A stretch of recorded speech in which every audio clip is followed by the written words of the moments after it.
Sir, ये nutrition club में आने से पहले मैं बहुत ज्यादा बीमार भी रहा करती थी। मैं वजन को लेके नहीं आई थी, मैं बीमारियों को लेके आई थी। जैसे कि मेरे को थायराइड था, फुलाने वाला बीपी मेरा हमेशा हाई रहा करता था, आलसपन इतना था कि मैं सुबह उठ नहीं पाती थी। कि सर में भी मेरा इतने दर्द रहा करता था, एक एक दिन में मैं 10 5 5 6 6 डिस्पिरिन की गोलियां खा लिया करती थी। तो आराम लगता था, तो मैं मेरे को थोड़ा बहुत राहत मिल जाती थी। नहीं लगता था तो मैं 5 5 6 6 जो भी, जब भी मेरे को कहते हैं ना, डॉक्टर ये बोलता है कि हर 3 घंटे में एक गोली का इस्तेमाल करना चाहिए। पर मैं 3 घंटे का वेट नहीं कर पाती थी कि मेरा इतना दर्द रहता था। तो मैं उस गोली को दोबारा भी खा लिया करती थी। तो गोली खाने से मेरे बॉडी में भी साइड इफेक्ट होने लग गया था, तो एलर्जी बहुत ज्यादा रहने लग गई थी मेरी बॉडी में भी। और खुजली वगैरह भी चलती रहती थी। एक 12 साल की उम्र से मेरे पेट में दर्द रहा करता था, जिस दर्द से मैं बहुत जूझा करती थी। और मेरे मम्मी पापा भी मेरा बहुत इलाज कराया करते थे। हर रंगीन अल्ट्रासाउंड और ब्लैक एंड व्हाइट अल्ट्रासाउंड, मतलब सब कुछ मेरा अल्ट्रासाउंड हो जाया करता था, पर कहीं से भी मुझे कोई सोल्यूशन नहीं मिल पाता था। लास्ट में मम्मी पापा ने शादी भी कर दी, शादी करके आई। तो वही कंडीशन मेरी शादी के बाद भी चल रही थी। हस्बैंड ने भी फिर मेरा इलाज करवाना शुरू करा नए सिरे से, पर कहीं भी कोई सोल्यूशन नहीं मिल पाता था। सोते सोते एक हाथ रह जाया करता था। और दिन पे दिन मेरा वजन भी बढ़ता जा रहा था। चेहरा भी, सुबह उठती थी तो सो के मतलब इतना भारी होता था मेरा चेहरा, कि मेरी आंख नहीं खुल पाती थी। जैसे अभी सर आपने बताया कि नींद, कि मुझे कभी भी नींद ढंग से नहीं आती थी।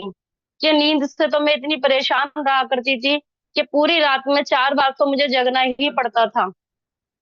ऐसे मेरे साथ कंडीशन चल रही थी। और लेडीज परेशानी भी थी मेरे को। और बवासीर की परेशानी भी हो गई थी, जिसका मैंने अपना ऑपरेशन भी कराया था बवासीर का। और नींद की तो समस्या मेरे साथ शुरू से ही चलती रहती थी। और कि जैसे कि पेट में दर्द रहा करता था। और एक महीने मेरे को लेडीज प्रॉब्लम भी इतनी हुई थी, कि जैसे एक महीने में एक बार होती है, किसी को 2 बार हो जाया करती थी, तो मेरे को महीने में 3 3 या 4 4 बार लेडीज परेशानी हुआ करती थी, जो शर्म के मारे में डॉक्टर को नहीं बताया करती थी। मैं खुद ही खुद उस परेशानी को जूझती रहा करती थी। हस्बैंड को बताने चलती थी तो शर्म आती थी, अरे ये क्या चीज बता रही है तू, छोड़ ठीक हो जाएगी। तो इसी परेशानी से एक महीने में घर पे जूझती रही, और वो परेशानी मेरी ठीक नहीं हुई। तो मैं अंदर ही अंदर घुल गई थी, पीली भी पड़ गई थी। तो मुझे डॉक्टरों को लेके जाने लगे। तो डॉक्टरों ने बोला कि आप ये दवाइयाँ खाओ, दवाई मेरे बॉडी में काम नहीं कर रही थी।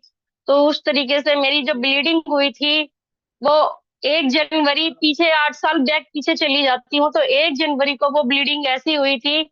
उस ब्लीडिंग ने मेरे शरीर में से सब कुछ निचोड़ दिया था। कुछ नहीं रहा था मेरे शरीर के अंदर, जिससे वो मेरी नींद, खाना पीना सब मेरा वो खत्म हो चुका था। क्यों? इतनी बीमार रहा करती तो आस पड़ोसी मेरे को देखने भी आया करते थे। मेरे मम्मी पापा 24 घंटे मेरे पास रहा करती थी। कि 15 दिन मम्मी मेरे पास रहा करती थी, तो 15 दिन अपने घर रहा करती थी, कि नहीं मेरी बेटी ठीक हो जाए कैसे ना कैसे। तो एक दिन मैं ऐसी एडमिट हो गई अरविंद हॉस्पिटल के अंदर। डॉक्टरों ने देखा कि इनके अंदर कुछ भी नहीं है, हम इन्हें एडमिट नहीं करेंगे। तो वहीं पे मैं चक्कर खा के गिर गई। गिरने के बाद डॉक्टरों ने बोला कि इन्होंने कोई दवाई खाई है, जो इनकी ब्लीडिंग नहीं रुक रही। कि मेरे को तो नॉर्मल 4 बच्चे हैं, इन्होंने बोला मेरे नॉर्मल 4 बच्चे हैं, इन्होंने तो कोई ऐसी दवाई नहीं खाई है। खाने के बाद क्यों उन्होंने मुझे एडमिट तो कर लिया सर। पर कि जैसे कि उन्होंने खून मांगा अर्जेंट में ही, कि 3 बोतल मुझे खून का चाहिए, नहीं तो हम कुछ नहीं कर सकते। हॉस्पिटल में भी मुझे 15 दिन हो गए थे, जो मेरी ब्लीडिंग नहीं रुकी थी। ब्लीडिंग के उससे जो मेरे चेहरे में और सब में सूजन चढ़ती चली गई थी। मुझे यही नहीं पता था कि ये मैं हूँ, ये मेरी कंडीशन चल रही है मेरे साथ में। मुझे नींद नहीं आती थी। मेरी नींद बिल्कुल मेरी आंखों से खत्म हो गई थी पूरे एक महीने। जिसे कहते हैं ना, एक दिन भी कि मैंने सो के देखा हो, और मैं नहीं सो पाई थी। बच्चे सोया करते थे, मैं जगा करती थी, हस्बैंड को जगाया करती थी। तो मैं कहती थी सुबह जाते हैं शाम को आते हैं, इनको भी सोने दो। मैं पूरी पूरी रात अपना ऐसे ही काट दिया करती थी। जब इनकी आंख खुलती थी कि तू जग रही है, मैंने मुझे नींद नहीं आ रही, मैंने मुझे सुला दो। मैं यही कहा करती थी, मुझे सुला दो थोड़ा सा।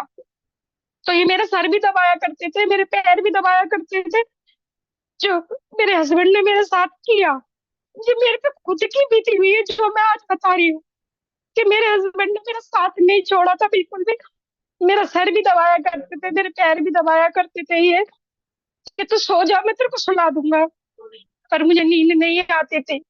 वही कंडीशन मेरे हॉस्पिटल में मेरे साथ भी चल रही थी। डॉक्टर मेरे को राउंड पे देखने आया करते थे कि सरला जी आप सोए नहीं। मैंने, डॉक्टर साहब मुझे सुला दो, या मुझे कोई नींद का इंजेक्शन दे दो। वो मुझे इंजेक्शन भी दिया करते थे और मुझे नींद की गोली भी दिया करते थे, पर मुझे टस से मस कोई नींद नहीं आया करती थी। वो दोबारा फिर 3-4 बजे के बीच में राउंड मारा करते थे, या तो मैं छुट्टी ये बोलती थी, डॉक्टर साहब मुझे जहर की सुई लगा दो, मैं सोना चाहती हूँ। मैं सोने के लिए तड़प रही थी, मचल रही थी, मुझे सुला दो बस। मुझे उस टाइम कुछ नहीं सूझता था, बस मैं यही कहा करती थी कि मुझे सुला दो। पर कहीं तक भी मुझे नींद नहीं आती थी। तो लास्ट में मेरा एक ऑपरेशन और बोल दिया गया था, जिससे मेरी ब्लीडिंग नहीं रुक रही थी, कि इनकी बच्चेदानी निकाले जाएगी। मैंने कहा मैं बच्चेदानी नहीं, मैं ये ऑपरेशन नहीं कराऊंगी, मेरे नॉर्मल 4 बच्चे हुए हैं, कि इनकी ब्लीडिंग नहीं रुक रही, हमें कुछ समझ में नहीं आ रहा। कहते हैं ना, माँ बाप अपने बच्चों के लिए क्या नहीं करते। मेरी मम्मी मेरे पास हॉस्पिटल में रहा करती थी, तो ये कहती थी, अरे पंडित को दिखा लो मेहमान जी, कि इसको दिखा लो कि मेरी बच्ची के साथ हो क्या रहा है ये। यही मेरे साथ चलता रहता था। मैंने कहा एक दिन कि मुझे तुम घर ले चलो, मैं मरूं या जीऊं, पर मैं जाऊंगी अपनी चौखट से ही। मुझे कुछ नहीं समझ में आता था। पर मेरे को मेरी बेटियां दिखाई देती थी, कि मेरी 3 बेटी और एक बेटा है, कि मैं, मेरी बेटी का होगा क्या, कि मैं मर गई या कुछ मेरे को हो गया, कि बाप नहीं संभाल पाएगा। एक माँ होती है जो अपने बच्चे को संभाल लेती है। सिर्फ मेरे दिमाग में यही रहता था। मेरे को घर तो ले आए, पर घर पर मेला से जुड़ गया एकदम ही, अरे इस बहू के साथ क्या हो गया। ये पुत्री अच्छी रहती थी। मैंने राम राम भी करना सबसे छोड़ दिया। मैंने नमस्ते करनी भी मुझे चुपती थी, कि हाँ ये नमस्ते कहते तेरे, जल्दी जल्दी कहा पका लो, कि इस बहू के साथ कब क्या हो जाए। पर एक दिन मैम मिली मेरे को। मैम 24 घंटे मैक्सी में रहा करती थी। और जो मेरी शादी की साड़ियां मेरे को चढ़ी थी ना, मैंने कभी अपने तन पे डाल के भी नहीं देखी थी। एक दिन मैम मिली, काट दिया। 24 घंटे मैक्सी में रहा करती थी मैं, कि आप ये विजिटिंग कार्ड है, पीछे हेल्थ सेंटर खुला है, यहाँ पर आना। मैंने लेके वो अपने फ्रिज के नीचे रख दिया। एक दिन ये हस्बैंड बोले, मैंने इनका हाथ पकड़ के कहा, मैंने तुमने मुझे हर जगह दिखा दिया, पर मुझे यहाँ पर भी एक बार दिखा दो। कह रहे कुछ नहीं होएगा, मैं बैठा हूँ तेरे साथ में, जिस दिन तुझे कुछ हो गया है ना, मैं भी तेरे साथ चला जाऊंगा, कि मेरा भी कोई नहीं है, कि मेरे पीछे से मेरे हस्बैंड के न माँ है न बाप है, कि हम दोनों कहीं भी जाते थे तो साथ ही जाते थे और साथ ही रहते हैं। तो इन्होंने बोला, मैंने कहा नहीं, मुझे एक बार और दिखा दो। तो इन्होंने मेरा मन रखने के लिए ये मेरे को उठा के लेके गए, और देखा तो मैंने हेल्थ सेंटर में जाके, कि वहां पर वो तालियां बज रही थी, हंसी मजाक चल रही थी, जो मेरे सर पे वो चुभ रही थी। मुझे वो क्लैपिंग भी अच्छी नहीं लग रही थी वहां पर।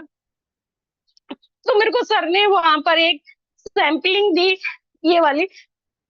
इस सैंपलिंग को मैंने पिया। पीने के बाद मैं वहां पर आई, पी के मैं घर पे आ गई। उसको सैंपलिंग के बाद 5-10 मिनट बाद, मैं उस सैंपलिंग को लेने के बाद मैं 15 मिनट सोई, जो मैं 1 महीने से सोई नहीं थी। उस सैंपलिंग को लेने से 15 मिनट में सोई, तो बच्चे बोलने लगे, हस्बैंड बोलने लगे, आज तुम्हारी मम्मी सोई है, अपनी मम्मी को मत जगाना। और जब मैं सो के उठी, तो मैं आज अपने बच्चे के साथ में हंस रही थी, बोल रही थी, सब काम कर रही थी। इसी सैंपलिंग को लेते हुए मैंने अपना 20 किलो वजन भी कम किया, जो ये आज अच्छा खाना मेरा। आज मैं अच्छी लाइफ और अच्छी जिंदगी जी रही हूँ। आज मेरी बेटियां बराबर की हैं मेरे। आज हम कहीं निकलते हैं तो आज हमें कोई ये नहीं कहता कि ये माँ बेटी है। जो इस कम्युनिटी आई है, इस कम्युनिटी में आई मैंने, आज खाने पीने का हर चीज का अपने अंदर बदलाव किया। मैं पहले किसी से राम राम भी करना पसंद नहीं करती थी, कि नमस्ते क्या होता है, कि मैं बीमारियों के अंदर इतना जूझ रही थी। आज मैं 10 बार निकलूं या 5 बार निकलूं, आज मैं सबसे राम राम करके चलती हूँ। और सब मुझे कहते हैं कि आज हमें ये बहू बहुत अच्छी लगती है। कि जब शादी करके आई तो हस्बैंड ने बोला कि मेरी माँ नहीं है, तू मुझे छोड़ के मर्जी चली जाती है। मैंने उसी दिन अपने पल्ले में गांठ बांधी थी कि मैं आज के बाद तुम्हें छोड़ के नहीं जाऊंगी कहीं। आज हम साथ रहते हैं, साथ खाते हैं, साथ पीते हैं, सब काम साथ करते हैं। ज्यादा जानकारी के लिए आप हमारी वेबसाइट www.bodyworkshop.in पर भी जा सकते हैं और आप हमें हमारे सोशल मीडिया अकाउंट्स पर भी हमें फॉलो कर सकते हैं, यूट्यूब पर, इंस्टाग्राम पर, फेसबुक पर, लिंक्डइन पर और ट्विटर पर।